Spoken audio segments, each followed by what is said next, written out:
Today we are discussing about myocardial infarction. Myocardial infarction क्या है? Necrosis of myocardial tissue due to inadequate blood supply. क्या है? Necrosis of myocardial tissue due to inadequate blood supply। जैसा कि हम जानते हैं कि जो मायोकार्डियल टिश्यू हैं उन सभी को प्रॉपर वर्क करने के लिए ऑक्सीजन, न्यूट्रिशन, इन सभी चीज़ों की ज़रूरत होती है। उन सभी को ब्लड सप्लाई के द्वारा पूरा किया जाता है।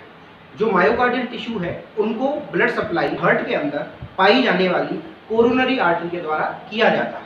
जब इस कोरोनरी आर्टरी में कोई ब्लॉकेज, कोई रुकावट होती है तो ब्लड सप्लाई रुक जाती है, जिसके कारण टिश्यू है वो नेक्रोज होने लगते हैं, यानी डेथ होने लगते हैं। उसी को हम मायोकार्डियल इंफार्क्शन कहते हैं। नेक्स्ट, अब हम बात करेंगे कॉजेस के बारे में, यानी कि कॉज ऑफ मायोकार्डियल इंफार्क्शन। जो मायोकार्डियल इंफार्क्शन है वो किन किन कारणों से होता है? मायोकार्डियल इंफार्क्शन का सबसे मेन कॉज है ब्लॉकेज ऑफ कोरोनरी आर्टरी। जो कोरोनरी आर्टरी है वो ब्लॉकेज कुछ स्पेशल कारणों से हो सकती है, जैसे कि सबसे पहला है थ्रोम्बोसिस। सबसे पहला क्या है? थ्रोम्बोसिस। जब भी किसी भी पेशेंट में कोरोनरी आर्टरी के अंदर कोई भी ब्लड क्लॉट बनता है, यानी फॉर्म होता है, उसे हम थ्रोम्बोसिस कहते हैं, जिसकी वजह से ल्यूमन छोटा हो जाता है और ब्लड सप्लाई रुक जाती है। नेक्स्ट, जो अगला कॉज है वो है एथेरोस्क्लेरोसिस। एथेरोस्क्लेरोसिस क्या है? ये एक ऐसी कंडीशन है जिसके दौरान कोरोनरी आर्टरी के अंदर फैट का डिपोजिशन हो जाता है उसकी इनर वॉल में, जिसकी वजह से ल्यूमन छोटा हो जाता है और सेम वही थ्रोम्बोसिस की तरह ब्लड सप्लाई रुक जाती है और जो सेल्स हैं वो डैमेज होने लगती है। अगला जो कॉज है वो हो सकता है spasm of coronary artery. Means spasm means सिकुड़ना, यानी कोरोनरी आर्टरी का सिकुड़ जाना, स्पाज्म हो जाना, जिसकी वजह से रास्ता छोटा होगा।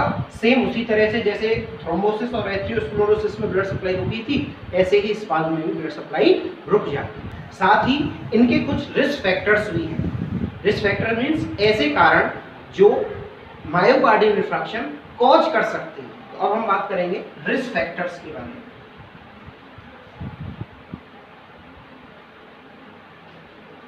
रिस्क फैक्टर्स क्या क्या हो सकते हैं, यानी कि ऐसे कारण जो कि मायोकार्डियल इंफार्क्शन को कॉज कर सकते हैं। तो इनमें सबसे पहला कारण हो सकता है एज,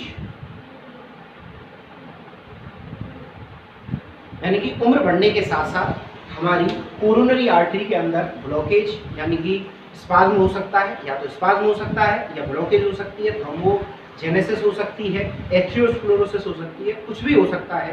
तो एज बढ़ने के साथ साथ मायोकार्डियल इंफार्क्शन का रिस्क बढ़ जाता है। नेक्स्ट है दूसरा risk factor elevation of cholesterol, यानी कि कोलेस्ट्रॉल का लेवल हमारे ब्लड में इंक्रीज हो जाना। कोलेस्ट्रॉल का लेवल ब्लड में इंक्रीज होने की वजह से हमारी आर्टरी के अंदर ब्लॉकेज हो सकती है, जो एमआई कॉज कर सकती है। नेक्स्ट है तीसरा रिस्क फैक्टर है ओबेसिटी, मीन्स मोटापा। मोटापा हम जानते हैं कि जब भी बॉडी के अंदर कोलेस्ट्रॉल लेवल या फैट की मात्रा ज़्यादा बढ़ती है तो मोटापा होता है। मोटापा होने की वजह से बहुत सारे मेटाबॉलिक चेंजेस आते हैं, केमिकल चेंजेस आते हैं, जिसकी वजह से मायोकार्डियल इंफार्क्शन हो सकता है। नेक्स्ट है diabetes, diabetes mellitus. Diabetes mellitus means sugar, sugar का बढ़ जाना। जब भी ब्लड के अंदर शुगर बढ़ेगा तो उससे भी एमआई का खतरा बढ़ सकता है। नेक्स्ट है स्ट्रेस। स्ट्रेस मीन्स चिंता, यानी कि जो चिंता है उसकी वजह से हमारी बॉडी के अंदर बहुत सारे केमिकल चेंजेस आते हैं, बहुत सारे स्ट्रक्चरल चेंजेस भी आ सकते हैं और हमारी कोरोनरी आर्टरी के अंदर ब्लॉकेज हो जाने से एमआई का खतरा बढ़ सकता है। ये सभी थे कॉज एंड रिस्क फैक्टर्स। मैं एक बार फिर से रिपीट करना चाहता हूँ, जो कॉज हैं वो क्या क्या है। मेन कॉज होता है एमआई का कोरोनरी आर्टरी के अंदर ब्लॉकेज होना। तो वो जो ब्लॉकेज है वो किस किस वजह से हो सकती है। पहली, थ्रोम्बोसिस यानी कि क्लॉट जमा हो जाने की वजह से कोरोनरी आर्टरी में। दूसरा, कोरोनरी आर्टरी के अंदर फैट का डिपोजिशन या हम कहें प्लग बन जाने की वजह से। तीसरा, कोरोनरी आर्टरी के सिकुड़ जाने की वजह से। नेक्स्ट थे risk factors. Risk factors means ऐसे कारक या ऐसे कारण जिनकी वजह से एमआई हो सकता है, जैसे एज बढ़ने के साथ साथ एलिवेशन ऑफ कोलेस्ट्रॉल यानी कि कोलेस्ट्रॉल का लेवल बढ़ जाने की वजह से, ओबेसिटी मोटापे की वजह से, डायबिटीज मेलाइटस यानी शुगर बढ़ने की वजह से, और स्ट्रेस। इन सभी कॉजेस एंड रिस्क फैक्टर्स की वजह से एमआई कॉज हो सकता है, एमआई हो सकता है। नेक्स्ट, अब हम इसके बारे में बात करेंगे sign and symptoms of MI.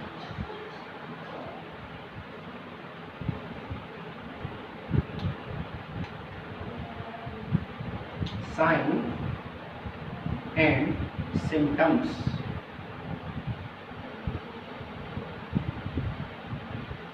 MI में हमें किन किन लक्षणों को देख सकते हैं, जैसे कि सबसे पहला जो मेन और क्लासिकल जो साइन है एमआई का वो है चेस्ट पेन। क्या है?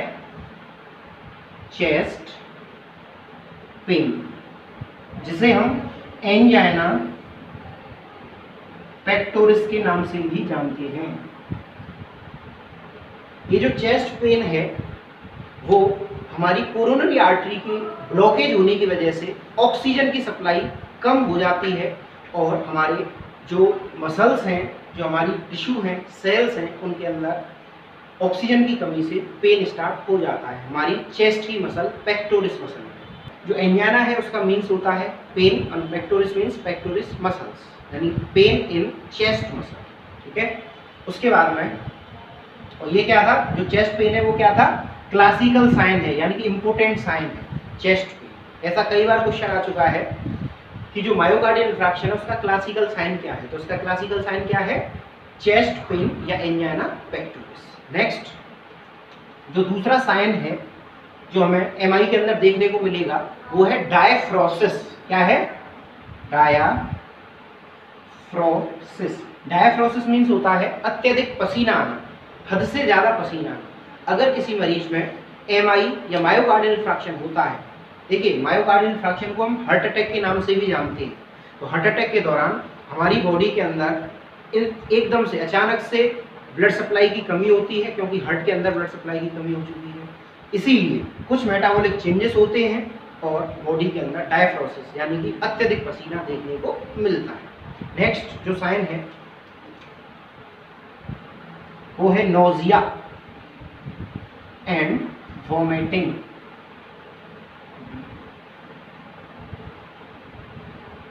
यानी कि जी मिचलाना एंड उल्टियां। एमआई या हार्ट अटैक के मरीज में जी मिचलाना और वोमिटिंग जैसा जो साइन है वो भी हमें देखने को मिल सकता है। नेक्स्ट है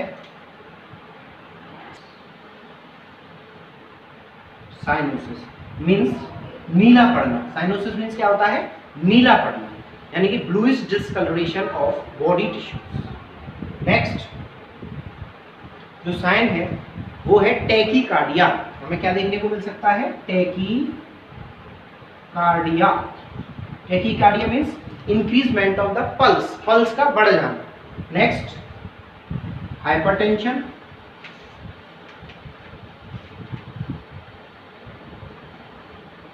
ब्लड प्रेशर का बढ़ जाना। और नेक्स्ट है एंजाइटी। ये सभी साइन हमें एमआई के पेशेंट में देखने को मिलती है। नेक्स्ट अब हम बात करते हैं पैथोफिजियोलॉजी ऑफ एमआई।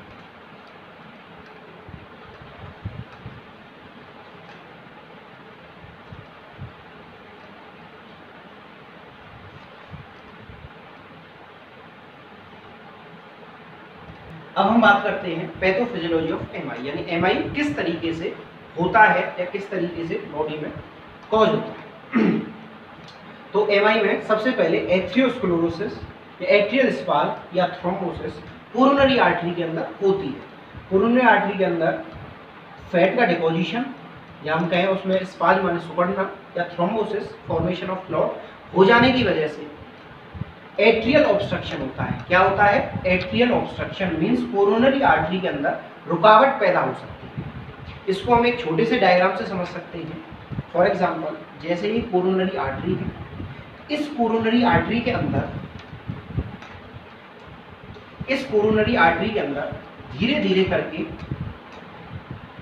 एथ्रियोस्क्लेरोसिस हो, यानी फैट का डिपोजिशन हो। तो ल्यूमन पहले से छोटा हो गया है। अब धीरे धीरे एथ्रियोस्क्लेरोसिस के दौरान ही ये कुछ केमिकल चेंजेस से ये जो फैट है वो फट जाए, और फटने की वजह से यहाँ ऐसे केमिकल चेंजेस होंगे कि वहाँ इस जगह पर, जिस जगह एथ्रियोस्क्लेरोसिस है, उस जगह पर बहुत सारी ब्लड सेल्स आकर के इकट्ठी होने लगेंगी और वो क्लॉट का फॉर्मेशन कर सकती है। किसका फॉर्मेशन कर सकती है? क्लॉट का। उस क्लॉट के फॉर्मेशन होने की वजह से सामने जो ब्लड आ रहा था कोरोनरी आर्टरी में, उसका जो रास्ता है वो रुक गया है, ऑब्स्ट्रक्ट हो चुका है। तो इसी को हम कहते हैं एट्रियल ऑब्स्ट्रक्शन, यानी किसी भी आर्टरी के अंदर किसी भी रुकावट से या किसी भी कॉज ऑफ ऑब्स्ट्रक्शन की वजह से ब्लड का फ्लो रुक जाना एट्रियल ऑब्स्ट्रक्शन कहलाता है। एट्रियल ऑब्स्ट्रक्शन की वजह से, यानी ब्लड सप्लाई रुकने की वजह से, सबसे पहला काम किसी भी टिश्यू में जो होता है वो होता है इस्चीमिया। क्या होता है? Ischaemia. Ischaemia means reduction of blood flow in any particular tissue. Ischaemia होने की वजह से टिश्यू में सबसे पहले हाइपोक्सिया होता है। क्या होता है? हाइपोक्सिया। हाइपोक्सिया मीन्स ऑक्सीजन की कमी। टिश्यू में जब इस्चीमिया होता है, यानी रिडक्शन ऑफ ब्लड फ्लो कम होता है, उसकी वजह से क्या होता है? Hypoxia. Hypoxia means reduction of O2, यानी ऑक्सीजन की सप्लाई कम हो जाती है। ऑक्सीजन की सप्लाई कम होने की वजह से, जैसा कि हम जानते हैं, हमारी बॉडी की जो नॉर्मल सेल्स हैं, चाहे वो कार्डियल सेल हो, चाहे और अदर बॉडी सेल्स हैं, उनको काम करने के लिए ऑक्सीजन की सख्त आवश्यकता होती है।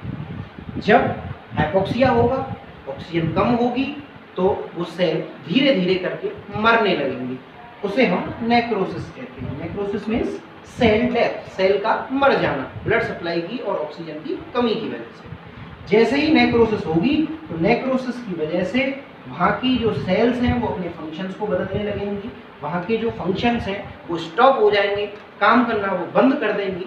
उसी को हम कहते हैं इन्फ्रैक्शन। इन्फ्रैक्शन क्या है? नेक्रोसिस से अगली स्टेज, उसको हम कहते हैं इन्फ्रैक्शन। क्योंकि हमने ये मायोकार्डियल मसल्स के अंदर पढ़ा है, इसलिए इसको हम कह रहे हैं मायोकार्डियल इन्फ्रैक्शन। मायोकार्डियल इन्फ्रैक्शन को हम हार्ट अटैक के नाम से भी जानते हैं। एक बार फिर से रिपीट कर दे रहा हूँ, जब भी हमारी कोरोनरी आर्टरी के अंदर एथ्रियोस्क्लेरोसिस, एट्रियल स्पाज या थ्रोम्बोसिस होता है, उसकी वजह से एट्रियल ऑब्स्ट्रक्शन होता है, यानी जो आर्टरी है उसमें ब्लॉकेज आती है। ब्लॉकेज की वजह से ब्लड सप्लाई रुकती है, जिसे हम इस्चीमिया कहते हैं। ब्लड सप्लाई रुकने की वजह से ऑक्सीजन की सप्लाई कम होती है, जिसे हम हाइपोक्सिया कहते हैं। और हाइपोक्सिया की वजह से नेक्रोसिस, सेल डेथ होती है, और सेल डेथ की वजह से इन्फ्रैक्शन हो जाता है। अब हम पैथोफिजियोलॉजी के बाद में नेक्स्ट बात करेंगे complications of MI. Complications of MI, यानी जो एमआई है, मायोकार्डियल इन्फ्रैक्शन, उसमें क्या क्या कॉम्प्लिकेशंस आ सकते हैं। अगर किसी व्यक्ति में लंबे समय तक ऐसा हो, यानी मायोकार्डियल इन्फ्रैक्शन हो, तो उसमें क्या क्या कॉम्प्लिकेशंस देखने को मिल सकते हैं। तो मायोकार्डियल इन्फ्रैक्शन की वजह से हार्ट फेलियर हो सकता है मरीज में।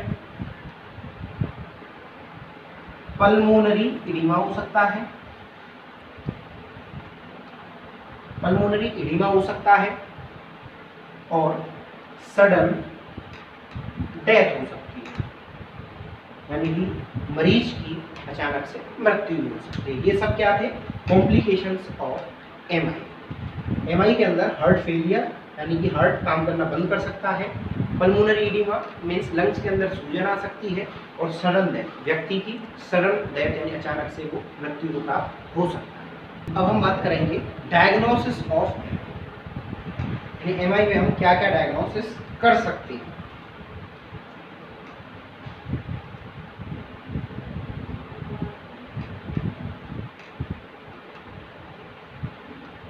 एमआई को पता करने के लिए हम मरीज में सबसे पहले एक टेस्ट कराते हैं जिसका नाम है ECG यानी इलेक्ट्रोकार्डियोग्राफी। ये एक ऐसी जांच है जिसके दौरान हम हार्ट की इलेक्ट्रिकल एक्टिविटीज को चेक करते हैं, जिसमें PQRST इस तरीके से वेव्स बनती है। अगर किसी पेशेंट में ST एलिवेशन होता है, क्या होता है ST एलिवेशन, ST सेगमेंट अगर ECG में बढ़ता है तो MI के जो चांस हैं वो बढ़ जाते हैं, यानी मरीज में MI डायग्नोस हो जाती है। दूसरा हम कर सकते हैं एंजियोग्राफी।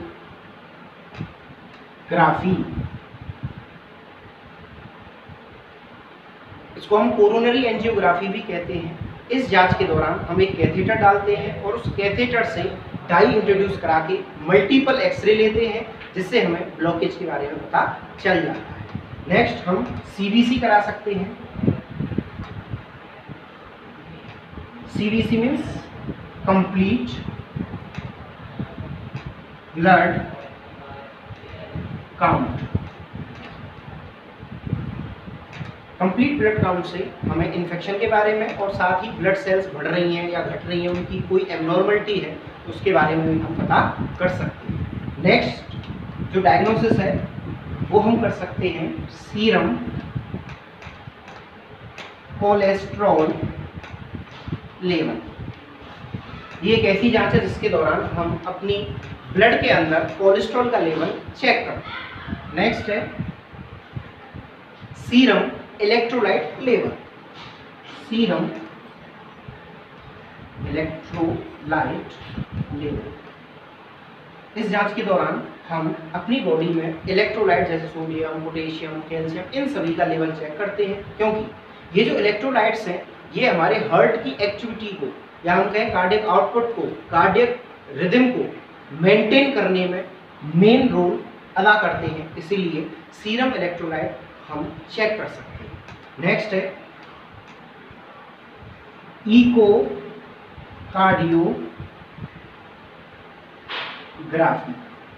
इकोकार्डियोग्राफी हम हार्ट का अल्ट्रासाउंड भी कर सकते हैं। और जो नेक्स्ट है वो है MRI यानी मैग्नेटिक रेजोनेंस इमेजिंग। MRI के थ्रू हम हार्ट के बाल, हार्ट की आर्टरी, हार्ट की जो और अदर लेयर्स हैं उन सभी के बारे में स्टडी कर सकते हैं। ये सभी जांचों के द्वारा ECG, angiography, CBC, serum cholesterol level, serum electrolyte level, echocardiography और MRI, इन सभी से हम MI को डायग्नोस कर सकते हैं। अब इसके बाद में हम नेक्स्ट बात करेंगे medical management of MI।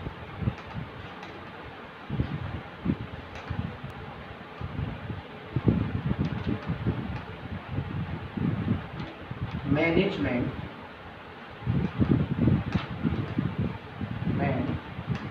Of MI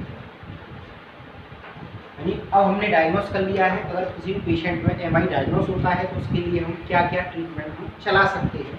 तो सबसे पहले हमें इमीडिएट मरीज में O2 थेरेपी स्टार्ट करनी होगी। O2 थेरेपी स्टार्ट्स, क्योंकि हमने पैथोफिजियोलॉजी में पढ़ा था कि MI में ब्लड सप्लाई की कमी की वजह से वहाँ के टिश्यू ऑक्सीजन की कमी होने की वजह से डेथ हो रहे थे। जब हम O2 सप्लाई देंगे तो वो दोबारा से रिजनरेट भी हो सकते हैं।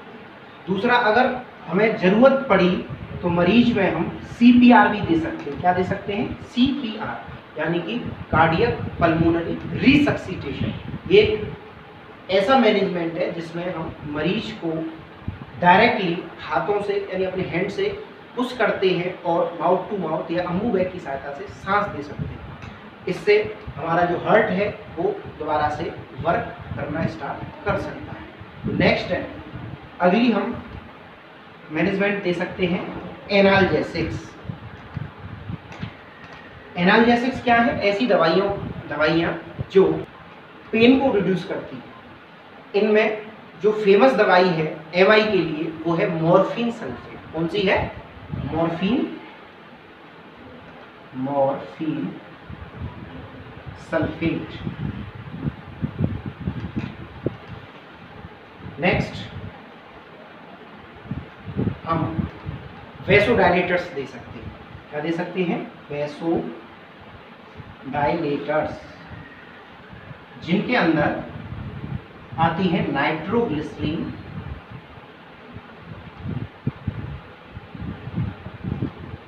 जो वैसोडायलेटर्स है वो वेसल्स को डायलेट कर देती है, जिससे ब्लड सप्लाई दोबारा से स्टार्ट हो जाती है। जो नाइट्रोग्लिसरीन है वो सबलिंगुअली दी जाती है। नेक्स्ट हम बीटा ब्लॉकर्स दे सकते हैं।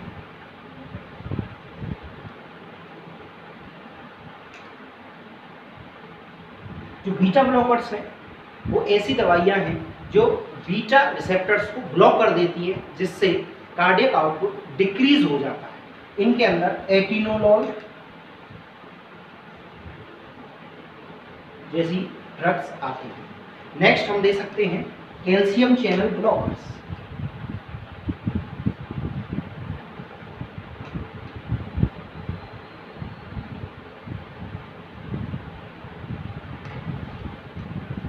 ये जो कैल्शियम चैनल ब्लॉकर्स हैं ये हमारे हार्ट के अंदर कैल्शियम के चैनल्स को ब्लॉक कर देते हैं, जिससे हार्ट का जो वर्कलोड है वो कम हो जाता है। इसके अंदर नेफिडिपाइन जैसी ड्रग्स आती है। क्या आती है? नेफिडिपाइन।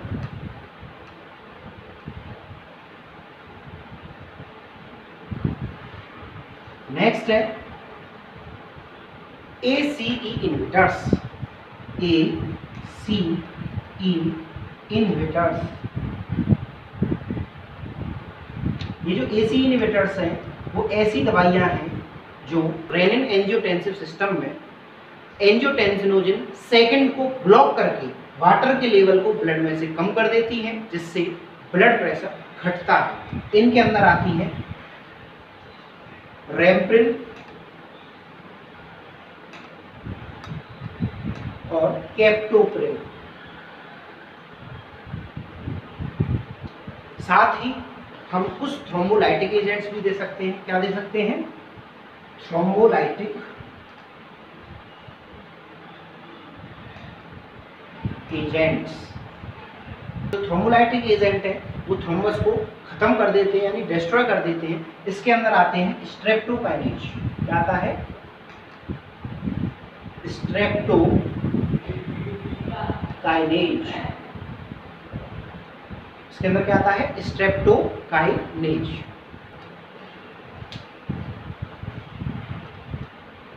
नेक्स्ट, इसके साथ ही हम मरीज में कुछ सर्जरी भी कर सकते हैं, यानी सर्जिकल ट्रीटमेंट भी कर सकते हैं।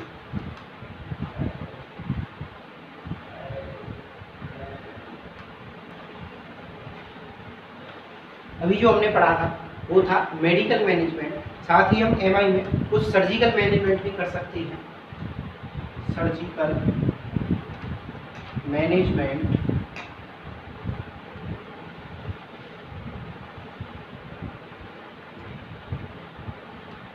सर्जिकल मैनेजमेंट हम क्या कर सकते हैं?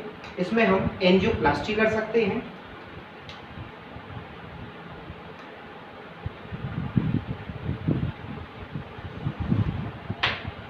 एंजियोप्लास्टी क्या है? एंजियोप्लास्टी एक ऐसी जांच है जिसमें कोरोनरी आर्टरी के अंदर एक कैथेटर के द्वारा एंटर हुआ जाता है, यानी हम वहाँ पहुँचते हैं और उस जगह एक जो ब्लॉकेज है उसको रिमूव कर देते हैं, और साथ ही हम स्टंट यानी एक स्टेंट जो कि जालीनुमा एक स्टंट आता है, उस स्टंट को हम प्लेस कर देते हैं। दूसरा है, पहली क्या थी? एंजियोप्लास्टी। दूसरी है CABG यानी कि कोरोनरी आर्टरी बाईपास ग्राफ्टिंग। ये जो कोरोनरी आर्टरी बाईपास ग्राफ्टिंग है इसको हम एक छोटे से डायग्राम से समझ सकते हैं।